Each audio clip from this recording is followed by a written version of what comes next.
আসসালামু আলাইকুম দর্শক, আপনাদের সকলকে আমন্ত্রণ জানাচ্ছি অন্য মঞ্চের আজকের আলোচনায়।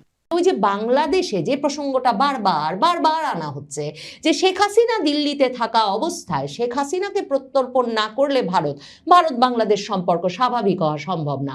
শেখ হাসিনাকে কেন দিল্লি সংবাদ সম্মেলন করতে দিল, এই জায়গা থেকে দিল্লির অবস্থানের কোনো পরিবর্তন ঘটে নাই। মানে ভাববার তো কোনো কারণ নাই যে দিল্লিতে শেখ হাসিনা সংবাদ সম্মেলন করছেন, বাংলাদেশে তেলে বেগুনে জ্বলে উঠেছে, প্রতিদিন বক্তৃতা বিবৃতি মন্তব্য চলছে নিয়ে। আর সে খবর ভারতের পররাষ্ট্রমন্ত্রী জয়শঙ্কর, ভারতের নিরাপত্তা উপদেষ্টা অজিত দোভাল কিংবা ভারতের প্রধানমন্ত্রী নরেন্দ্র মোদী জানেন না। কাজেই একটা সম্মিলিত সিদ্ধান্ত ক্রমেই তো শেখ হাসিনাকে সংবাদ সম্মেলন করতে দেওয়া হয়েছে।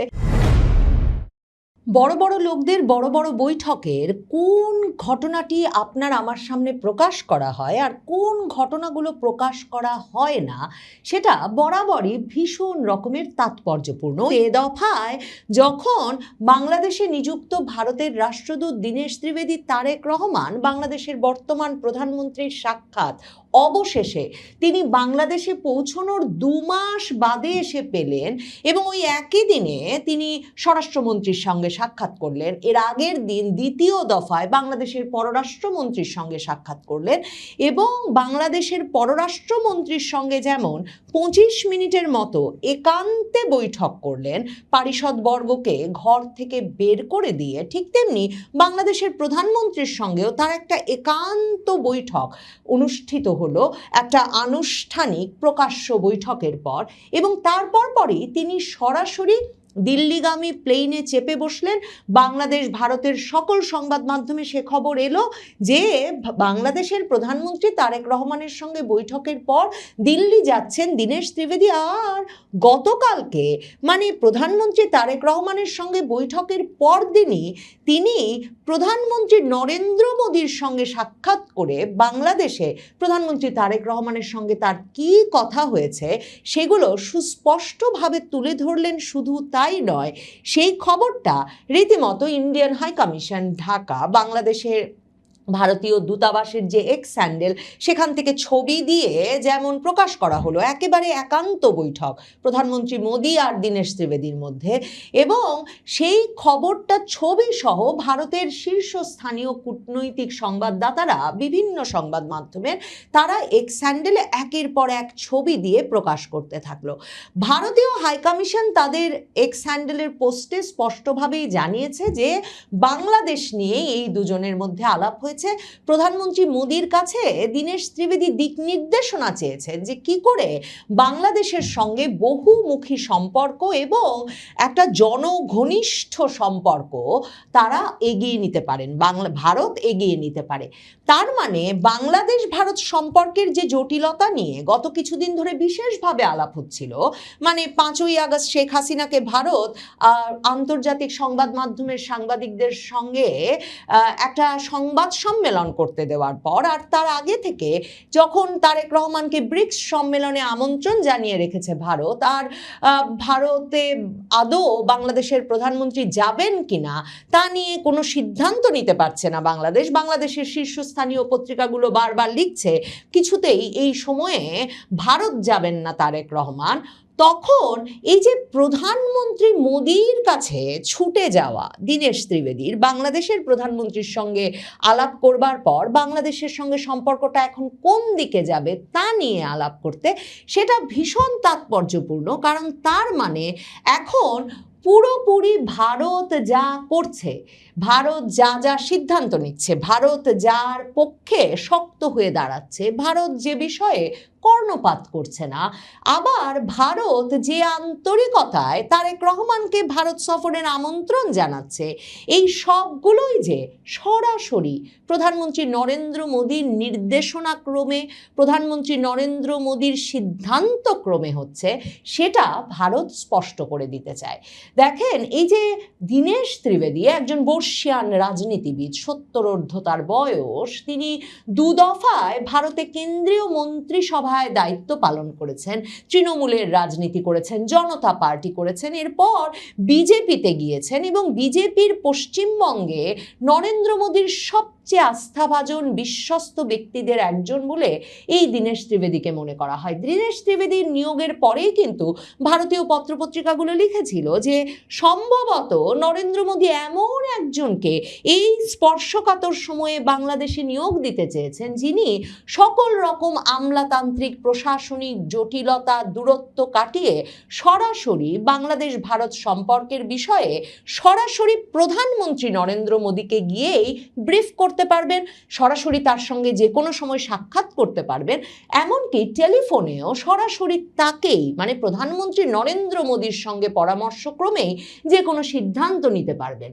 এমন একজন ব্যক্তিকেই নিয়োগ দিয়েছেন শুধু নরেন্দ্র মোদী সরকার, তাই কিন্তু নয়। প্রধানমন্ত্রী নরেন্দ্র মোদী এই রাষ্ট্রদূত দীনেশ ত্রিবেদী বাংলাদেশে দায়িত্ব নিতে আসবার পর যখন প্রায় 3 সপ্তাহ ধরে বাংলাদেশের প্রেসিডেন্টের কাছে পরিচয়পত্র পেশেরও সুযোগ পাচ্ছিলেন না, তখন ভারত কিন্তু তাকে মন্ত্রী পদমর্যাদা দিয়েছে এবং 3 সপ্তাহ বাদে তিনি রাষ্ট্রপতির কাছে পরিচয়পত্র পেশ করতে পারলেন বটে, কিন্তু এমনকি এরপর 1 মাসেরও অধিক সময় কেটে গিয়েছিল বাংলাদেশের পররাষ্ট্র মন্ত্রণালয়েও ঢুকতে পারেন নাই এই দীনেশ ত্রিবেদী। এখন এই যে দীনেশ ত্রিবেদী যে নরেন্দ্র মোদীর লোক, দীনেশ ত্রিবেদী যে প্রধানমন্ত্রী নরেন্দ্র মোদীর সঙ্গে পরামর্শ করে সব কিছু করছেন, এটা ভারত এই বৈঠকের মাধ্যমে ভীষণ স্পষ্ট করে দিতে চাইল বলেই সম্ভবত তারেক রহমানের সঙ্গে সাক্ষাৎ করেই দীনেশ ত্রিবেদী সেখানে ছুটে গেলেন। কিন্তু কি বার্তা নিয়ে গেলেন দেখেন, দীনেশ ত্রিবেদী আর প্রধানমন্ত্রী তারেক রহমানের বৈঠকের পর দীনেশ ত্রিবেদী বেরিয়ে বলেছেন, একদিকে তো প্রধানমন্ত্রী তারেক রহমানের দফতর থেকে যে ভিডিও ছবি প্রকাশ হয়েছে সেখানে দেখা গেছে দীনেশ ত্রিবেদী তারেক রহমান একেবারে হাতে হাত রেখে উষ্ণ করবর্ধন করছেন। দীনেশ ত্রিবেদীর নিয়ে যাওয়া উপহারের শাল খুব আগ্রহ নিয়ে তারেক রহমান সকল ভদ্রতা এবং বিনয় সহ হাসি মুখে খুলে দেখছেন এবং দীনেশ ত্রিবেদী বেরিয়ে বললেন যে প্রধানমন্ত্রী তো ভীষণ বিনয়ী একজন মানুষ এবং তিনিও জনগণের লোক, আমিও জনগণের লোক, কাজে আমাদের মধ্যে বৈঠকটা হয়েছে 2 জনপ্রতিনিধির বৈঠক। এবং তাকে যখন ওই প্রশ্নটা করা হলো, যেটা এখন একটা $1 মিলিয়ন কোয়েশ্চেন হয়েছে, তারেক রহমান কি ভারত যাবেন না যাবেন না, তখন দীনেশ ত্রিবেদী মনে করালেন যে ভারত তো 2 দফায় তারেক রহমানকে আমন্ত্রণ জানিয়ে রেখেছে। কারণ ফেব্রুয়ারিতে নরেন্দ্র মোদী প্রথম বিশ্ব নেতা যিনি কিনা শুভেচ্ছা জানিয়েছিলেন তারেক রহমানের নির্বাচনের ফলাফল চূড়ান্তভাবে প্রকাশিত হওয়ার আগে, তাই নয়, তিনি প্রথম বিশ্ব নেতা যিনি তারেক রহমানের শপথ গ্রহণের অনুষ্ঠানের দিন লোকসভার স্পিকার ওম বিড়লাকে দিয়ে একটা ব্যক্তিগত চিঠি পাঠিয়ে কিন্তু প্রধানমন্ত্রী তারেক রহমানকে স্ত্রী কন্যা সহ ভারত যাওয়ার আমন্ত্রণ জানিয়ে রেখেছিলেন। কাজেই দীনেশ ত্রিবেদী মনে করালেন যে ভারত সফরে যাওয়ার 2 দফা আমন্ত্রণ দেওয়া হয়েছে তারেক রহমানকে। 1 দফা প্রধানমন্ত্রী নরেন্দ্র মোদীর দ্বিপাক্ষিক সফরের আমন্ত্রণ, আরেকদিকে এই ব্রিক্স সম্মেলনে বিমস্টেক সভাপতি হিসেবে যাওয়ার আমন্ত্রণ। এবং তিনি বললেন তারা মনে করেন না যে ভারত বাংলাদেশ সম্পর্কে এমন কোনো বিষয় থাকতে পারে যেটা 2 প্রধানমন্ত্রী নরেন্দ্র মোদী আর তারেক রহমান একসঙ্গে বসলে সমাধান হবে না। কিন্তু এ কথাটা পরিষ্কার করে দিলেন দীনেশ ত্রিবেদী যে ওই যে বাংলাদেশে যে প্রসঙ্গটা বারবার আনা হচ্ছে যে শেখ হাসিনা দিল্লিতে থাকা অবস্থায় শেখ হাসিনাকে প্রত্যর্পণ না করলে ভারত বাংলাদেশ সম্পর্ক স্বাভাবিক হওয়া সম্ভব না, শেখ হাসিনাকে কেন দিল্লি সংবাদ সম্মেলন করতে দিল, এই জায়গা থেকে দিল্লির অবস্থানের কোনো পরিবর্তন ঘটে নাই। মানে ভাববার তো কোনো কারণ নাই যে দিল্লিতে শেখ হাসিনা সংবাদ সম্মেলন করছেন, বাংলাদেশে তেলে বেগুনে জ্বলে উঠেছে, প্রতিদিন বক্তৃতা বিবৃতি মন্তব্য চলছে নিয়ে, আর সে খবর ভারতের পররাষ্ট্রমন্ত্রী জয়শঙ্কর, ভারতের নিরাপত্তা উপদেষ্টা অজিত দোভাল কিংবা ভারতের প্রধানমন্ত্রী নরেন্দ্র মোদী জানেন না। কাজেই একটা সম্মিলিত সিদ্ধান্ত ক্রমেই তো শেখ হাসিনাকে সংবাদ সম্মেলন করতে দেওয়া হয়েছে এবং সম্মিলিত সিদ্ধান্ত ক্রমেই ভারতের কোনো উচ্চপদস্থ কর্মকর্তারা বা রাজনৈতিক শীর্ষ নেতারা এই যে শেখ হাসিনার প্রত্যর্পণ বিষয়ে কোনো মন্তব্য করেন না। সেই মন্তব্যটা সবসময় করেন পররাষ্ট্র মন্ত্রণালয়ের মুখপাত্র রণধীর জয়সওয়াল, রুটিন ওয়ার্ক। তিনি কালকেও বলেছেন শেখ হাসিনার প্রত্যর্পণের অনুরোধটা তারা আইনগতভাবে খতিয়ে দেখছেন যথাযথ কর্তৃপক্ষের দ্বারা, মানে এই এক রুটিন বক্তব্যই। তাহলে বাংলাদেশ নিয়ে কোন দিক নির্দেশনা চাইতে দীনেশ ত্রিবেদী গেলেন? দেখেন, এটা একটা সরাসরি বার্তা বাংলাদেশকে যে বিষয়গুলো প্রধানমন্ত্রী নরেন্দ্র মোদীর নির্দেশক্রমে সিদ্ধান্তক্রমে হচ্ছে। শুধু তাই নয়, প্রধানমন্ত্রী নরেন্দ্র মোদীর তরফে, ভারতের তরফে 2 দফা নবনির্বাচিত প্রধানমন্ত্রী নরেন্দ্র মোদীর চেয়ে অনেক তরুণতর রাজনীতিতে এবং বয়সে সেই প্রধানমন্ত্রী তারেক রহমানকে আমন্ত্রণ জানানো হয়েছে ভারতে, অথচ তিনি ভারত যাওয়ার বিষয়টি একেবারেই অগ্রাহ্য করছেন। এবং দীনেশ ত্রিবেদী তারেক রহমানের সঙ্গে দেখা করে বেরিয়ে যে কথাটা বলেছেন সাংবাদিকদের, ভারতের জনগণ, ভারতের প্রধানমন্ত্রী এখন লুকিং ফরওয়ার্ড, মানে সামনের দিকে তাকিয়ে আছে। শেখ হাসিনাকে বাংলাদেশের সরকার সামরিক বাহিনীর অনুরোধে সামরিক বাহিনীর বিমানে করে সম্পূর্ণ প্রোটোকল দিয়ে তাকে যখন ভারতে নিয়ে যাওয়া হয়েছে, তার প্রাণের ঝুঁকির বিনিময়ে তাকে ভারতে আতিথ্য দিয়েছে এবং ভারতে তাকে রাষ্ট্রীয় অতিথির মর্যাদায় রেখেছে। এখন সেজন্যে ভারতকে দায়ী করা চলবে না। ভারত এই আন্তর্জাতিক অপরাধ ট্রাইব্যুনালের এই মানের বিচারের নিরিখে, একটা রাজনৈতিক বিচারের নিরিখে কোনোভাবেই শেখ হাসিনাকে ফেরত দেবে না। এবং বাংলাদেশকেও এই বিষয়টিকে পাশে সরিয়ে রেখে অন্য যত বিষয় আছে, গঙ্গা চুক্তি শেষ হচ্ছে বছরের শেষে, বাংলাদেশে নিয়মিতভাবে পুশব্যাক করছে ভারত এবং মোদী সরকার। সে বিষয়েও বাংলাদেশ সরকারের কোনো বিষয়ে, কোনো চিঠিতে, কোনো প্রতিবাদ, বিবৃতি, বক্তৃতায় সাড়া দেয় নাই যে সেই 2025-এর মে থেকে শুরু করেছে তারা সীমান্ত দিয়ে ঠেলে লোক ঢুকিয়ে দেওয়া, বাংলাদেশি নাগরিকদের ফেরত দিয়ে দেওয়া। সেই বিষয় নিয়েও যদি বাংলাদেশ সরকার কথা বলতে চায়, যত স্পর্শকাতর বিষয় আছে সব বিষয়েই কথা হতে পারে।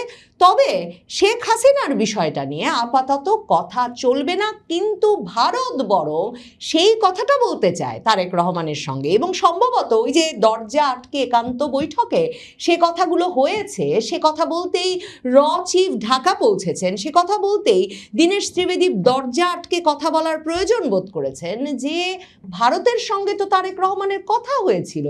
নভেম্বরের 30 তারিখ পর্যন্ত তিনি যখন দেশে ফেরার কোনো রকম অনুমোদন, সমর্থন ইউনূস সরকার, বাংলাদেশ সেনাবাহিনী কারো তরফে পাচ্ছিলেন না, তখন ভারত যে মার্কিন যুক্তরাষ্ট্রের সমর্থন, সেনাবাহিনীর সমর্থন তারেক রহমানের জন্য এনে দিল এবং পরিস্থিতিটা অনুকূল করে তুলল, জামায়াতে ইসলামীর বিরুদ্ধে তাকে বাংলাদেশের প্রধানমন্ত্রী হওয়ার পথ করে দিল।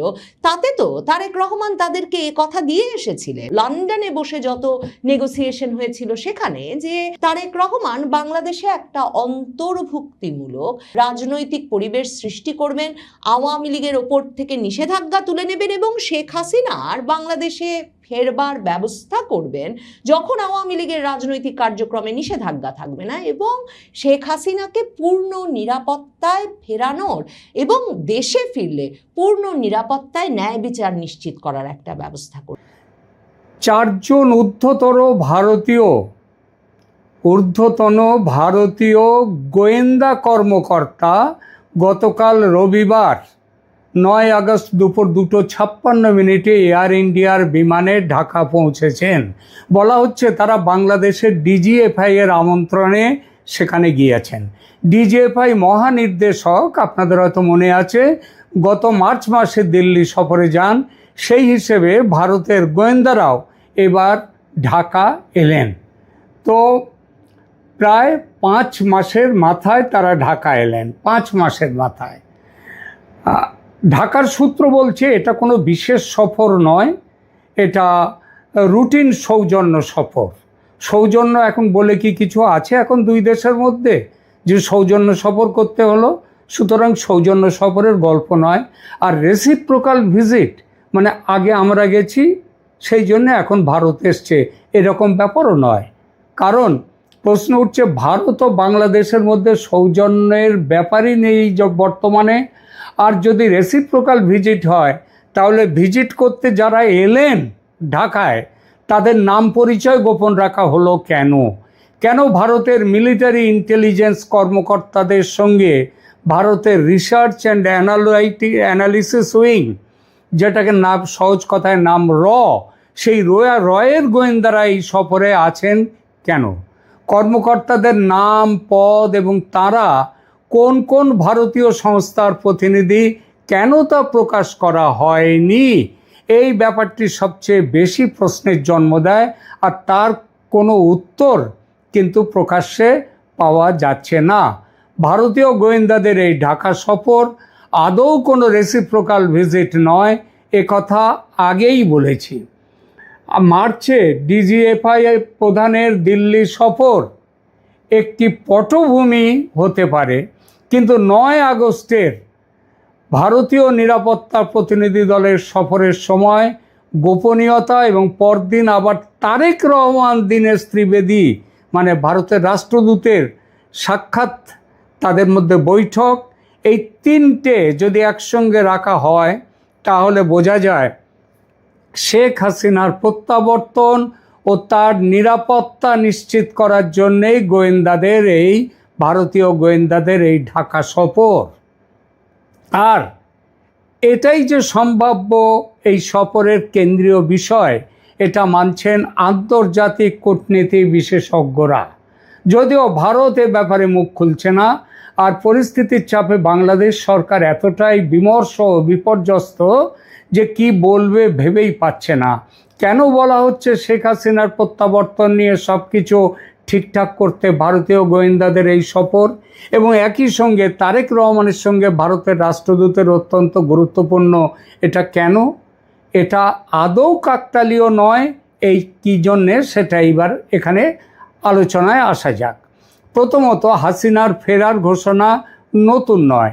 10ই জুলাই তিনি রয়টার্সকে জানিয়েছিলেন ডিসেম্বর নাগাদ তিনি কয়েকজন বরিষ্ঠ বা জ্যেষ্ঠ আওয়ামী লীগ নেতাকে সঙ্গে নিয়ে বাংলাদেশে ফিরবেন এবং আদালতে আত্মসমর্পণ করবেন। সে সময় তিনি স্পষ্ট বলেছিলেন ঢাকা সরকারের সঙ্গে তার কোনো যোগাযোগ হয়নি। কিন্তু 5 আগস্ট দিল্লির সাংবাদিক সম্মেলনে সেই ঘোষণা প্রকাশ্য রাজনৈতিক অঙ্গীকারে পরিণত হয়েছে। তিনি শুধু এবার ফেরার কথাই বলেননি, আওয়ামী লীগের নিষেধাজ্ঞা প্রত্যাহার, রাজনৈতিক বন্দীদের মুক্তি এবং তার বিরুদ্ধে মামলাগুলিকে রাজনৈতিক বলে তিনি প্রত্যাখ্যান করেছেন। 5 আগস্ট তার বক্তব্য, শরীরী ভাষা অনেক প্রত্যয়ী ও বলিষ্ঠ। এর অর্থ এটি আর একজন অভিযুক্ত মাত্রের নিছক আত্মসমর্পণের প্রশ্ন নয়, এটি বাংলাদেশে একটি বৃহৎ রাজনৈতিক শক্তির পুনঃপ্রবেশের প্রশ্ন। দ্বিতীয়ত, হাসিনার সাংবাদিক সম্মেলনের মাত্র 4 দিন পর ভারতীয় নিরাপত্তা প্রতিনিধি দল ঢাকা পৌঁছে গেছে। এটি নিছক কাকতালীয় হলে সময়টা কিন্তু অত্যন্ত অস্বাভাবিক। তৃতীয়ত, দলটির সদস্যদের পরিচয় ও পদ গোপন রাখা হয়েছে। সাধারণ সীমান্ত সহযোগিতা বা নিয়মিত প্রাতিষ্ঠানিক বৈঠক হলে অন্তত নেতৃত্বদানকারী কর্মকর্তার পরিচয় প্রকাশ করা যেত। এই গোপনীয়তা ইঙ্গিত দেয় আলোচনার বিষয় রাজনৈতিকভাবে সাধারণ নয়, বরং অত্যন্ত বিস্ফোরক। চতুর্থত, এই দলটি যদি ডিজিএফআই এর আমন্ত্রণেই গিয়ে থাকে, তার অর্থ তারেক সরকার অন্তত আলোচনা করতে রাজি হয়েছে। ঢাকা যদি হাসিনার প্রত্যাবর্তনকে সম্পূর্ণ অগ্রহণযোগ্য মনে করত, তাহলে ভারতীয় নিরাপত্তা কর্মকর্তাদের সঙ্গে তার নিরাপত্তা নিয়ে আলোচনায় বসার কোনো প্রয়োজন ছিল না। কি নিয়ে কথা হচ্ছে তাহলে? হাসিনার ফেরা বলতে শুধু দিল্লি থেকে একটা বিমানে উঠলেন এবং ঢাকায় পৌঁছে গেলেন, এটা বোঝায় না। 5টা জটিল প্রশ্নের উত্তর তার বিমানে ওঠার আগেই ঠিক করতে হবে। প্রথম কথা, তিনি কোন আইনি পরিচয়ে ফিরবেন?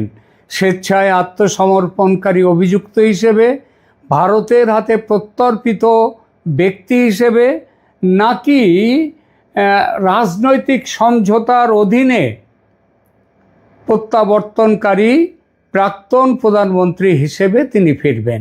এই তিনটির আইনি ও রাজনৈতিক ফলাফল সম্পূর্ণ আলাদা। ঢাকা বিমানবন্দর থেকে তাকে কে হেফাজতে নেবে? বাংলাদেশ পুলিশ, বিশেষ নিরাপত্তা বাহিনী, সেনাবাহিনী, না কোনো যৌথভাবে নির্ধারিত ইউনিট? ভারতের কাছে এটা কিন্তু সবচেয়ে গুরুত্বপূর্ণ তাৎক্ষণিক প্রশ্ন। কে তার হেফাজত নেবে? তাকে কোথায় রাখা হবে এটাও আর একটা বড় ব্যাপার।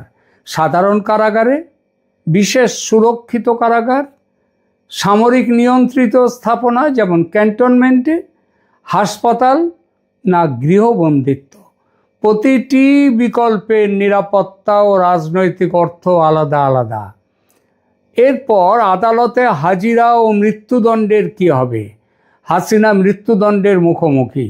ভারত যদি তার নিরাপদ প্রত্যাবর্তন চায়, তবে দিল্লি নিশ্চয়ই চাইবে তাকে তৎক্ষণ যেন মৃত্যুদণ্ড কার্যকরের ঝুঁকিতে তাকে না পড়তে হয়। অর্থাৎ আপিল, পুনর্বিচার এবং আইনজীবীর সুযোগ নিশ্চিত থাকবে। যাকে বলে ফেয়ার ট্রায়াল, সেটা নিশ্চিত করতে হবে তারেক রহমান সরকারকে। এরপর আসছে রাজনৈতিক সহিংসতা, যেটা শেখ হাসিনা দেশে ফিরলে হবে, সেটা কিভাবে ঠেকানো হবে?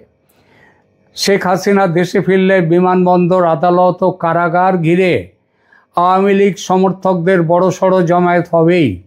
বিক্ষোভ এবং তার পাল্টা বিক্ষোভও হতে পারে।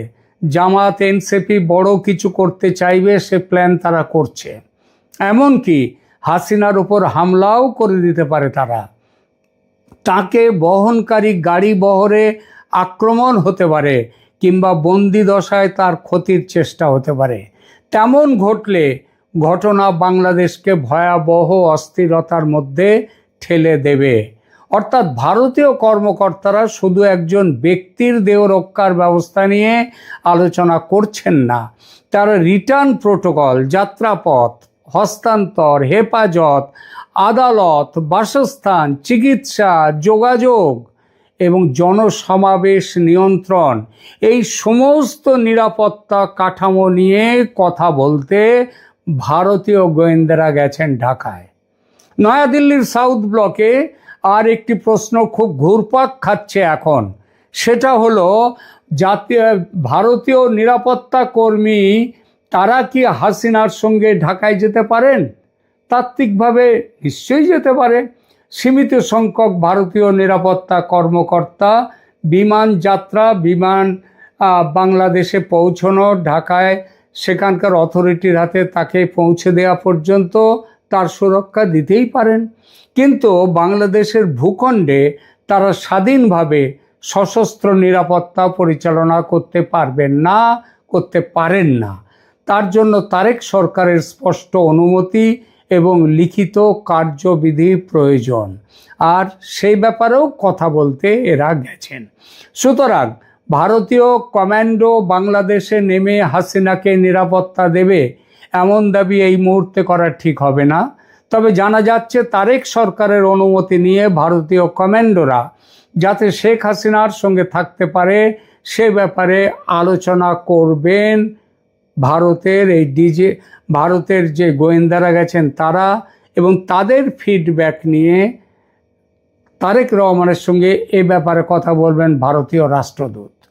এই কথা প্রথমে ডিজিএফআই স্তরে হবে, পরে তারেক রহমান ও দীনেশ ত্রিবেদীর মধ্যে আলোচনায় এই প্রসঙ্গ আসবে। সব মিলিয়ে ভারতের চাহিদাগুলো তাহলে কি?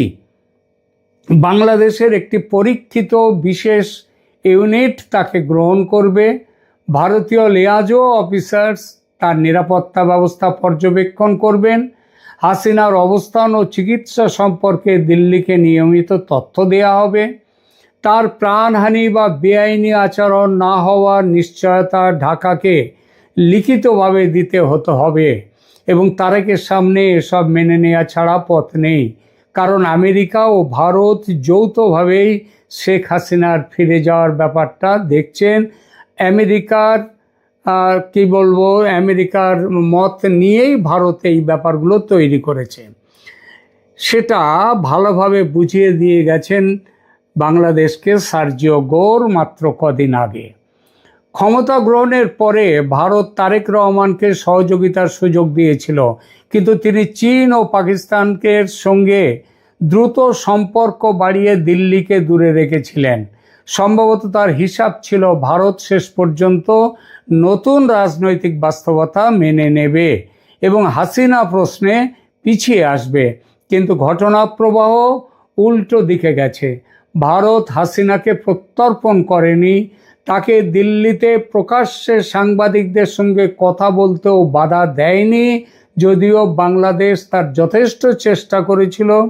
এরপর হাসিনা দেশে ফেরার ঘোষণা করেছেন, ফলে তারেক সরকারের সামনে এখন একটি কঠিন বাস্তবতা, ভারতকে দূরে রেখে চীন ও পাকিস্তানের দিকে ঝুঁকে পড়লেও বাংলাদেশের সবচেয়ে বিস্ফোরক রাজনৈতিক প্রশ্নটির চাবিকাঠি এখন অনেকাংশে দিল্লির হাতে চলে গেছে। এই কারণেই আগে যে দীনেশ ত্রিবেদীর সঙ্গে সাক্ষাতে পিছিয়ে যাচ্ছিল তারেক সরকার, এখন সেই সাক্ষাৎ জরুরি হয়ে উঠেছে। তারেক রহমান এতদিনে বুঝেছেন ভারতকে উপেক্ষা করে হাসিনার প্রত্যাবর্তন ঠেকানো বা সেটা নিয়ন্ত্রণ করা দুটোর কোনোটাই সহজ নয়। দিল্লির সম্ভাব্য বার্তা আর কি হতে পারে? ভারত সম্ভবত সরাসরি বলছে না যে হাসিনাকে আবার প্রধানমন্ত্রী করুন, তবে এটা বলতেই পারে, কিন্তু এই মুহূর্তে বলছে না। বলতে পারে এই জন্যই যে হাসিনা পদত্যাগ করেননি এবং 24-এর যে 5ই আগস্টের পর থেকে বাংলাদেশে যা কিছু ঘটেছে সেটা পুরোপুরি অসাংবিধানিক। সুতরাং ভারতের বার্তা আরও এই মুহূর্তে বাস্তববাদী হবে। হাসিনা বাংলাদেশের নাগরিক, তার দেশে ফেরার অধিকার অস্বীকার কেউ করতে পারেন না। তাকে হত্যা, গুম বা অপমানজনক আচরণের ঝুঁকিতে ফেলা চলবে না। বিচার হলে তা স্বচ্ছ, আপিলযোগ্য এবং আন্তর্জাতিকভাবে গ্রহণযোগ্য হতে হবে। আওয়ামী লীগের লক্ষ লক্ষ সমর্থককে অনির্দিষ্টকাল রাজনৈতিক ব্যবস্থার বাইরে রাখা যাবে না। বাংলাদেশের মাটি ভারত বিরোধী শক্তি বা পাকিস্তানি জঙ্গি নেটওয়ার্কের জন্য আর ব্যবহার করা যাবে না, ভারতের কথায় স্পষ্ট বুঝিয়ে দিয়ে আসবে। এর বিনিময়ে ভারত তারেক সরকারকে অস্থিতিশীল করার পথে হাঁটবে না এই মুহূর্তে, এবং দ্বিপক্ষীয় সহযোগিতা পুনরায় বাড়াবার কথা ভারত মেনে নেবে। এখানেই গোয়েন্দা প্রতিনিধি দল এবং দীনেশ ত্রিবেদীর বৈঠক একই বৃহত্তর প্রক্রিয়ার দুটো অংশ হয়ে ওঠে। একই প্রক্রিয়ার গোয়েন্দারা নিরাপত্তার কাঠামো ও ঝুঁকি নির্ধারণ করছেন, হাই কমিশনার রাজনৈতিক সম্মতি আদায়ের চেষ্টা করছেন। তারেক সরকারের আসল ভয়টা কোথায়? তারেক সরকারের ভয় কেবল হাসিনার প্রত্যাবর্তন নয়, তার ভয় হাসিনা নিরাপদে ফিরলে সেটি আওয়ামী লীগের ব্যাপক পুনরুত্থানের সূচনা হয়ে উঠতে পারে। হাসিনা যদি বিমানবন্দরে নামেন, আদালতে আত্মসমর্পণ করেন এবং তার বিরুদ্ধে মামলাগুলি আন্তর্জাতিক নজরদারিতে আসে, তাহলে কয়েকটি প্রশ্ন সামনে চলে আসবে। আওয়ামী লীগের নিষেধাজ্ঞা কতদিন থাকবে? দ্বিতীয়ত, দলটি কি পরবর্তী নির্বাচনে অংশ নিতে পারবে? তৃতীয়ত, হাসিনার বিচার রাজনৈতিক প্রতিশোধ না বিশ্বাসযোগ্য বিচার? তারেক সরকারের ভারত নীতি কি বাংলাদেশকে অপ্রয়োজনীয়ভাবে বিচ্ছিন্ন করেছে?